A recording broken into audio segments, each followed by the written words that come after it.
कुठं चालल्या व थैला गिला घेऊन? जाऊ द्या बाई, मी चालली आता. हो थांब थांब, काय झालं सांग तर खरी. काहून एवढी नाराज असतो? अव रत्नाबाई, काय सांगू तुम्हाले. रात्री मी माझ्या पोराचं अन सुनीचं बोलणं ऐकलं बाई. ते मले म्हणे का गुडीले आश्रमात नेऊन टाका. काय आश्रमात नेऊन टाका?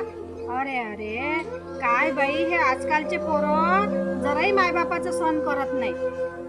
खरंच रत्नाबाई, मले आश्रमात जायले पुरण काय, त्याच्यापेक्षा कुठं निघून गेलं ते तरी चालन. अव रत्नाबाई, एवढं कष्ट करून यायले शिकवलं, याईनं मले हे फळ दिलं. हा हो मालूबाई, किती त्रास सहन केला तू. लोकांच्या इच्छे धुणे भांडे करून त्याला शिकवलं तू. त्याला असं वागायला नव्हतं पाहिजे.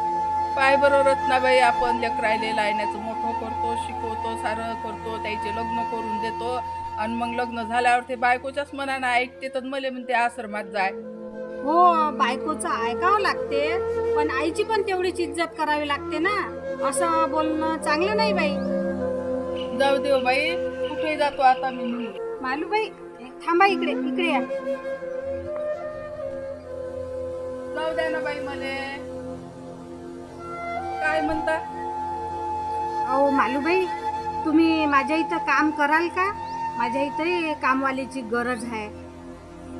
तुम्हाला मी 10,000 पगारही देईन, तुमचं राहायची व्यवस्थाही करेल, आणि तुमचा औषध पाण्याचा पण खर्च करेल. राहाल का मालूबाई तुम्ही?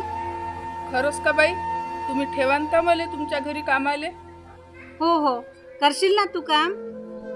हो हो बाई, चल मग मी आताच येतो. चल.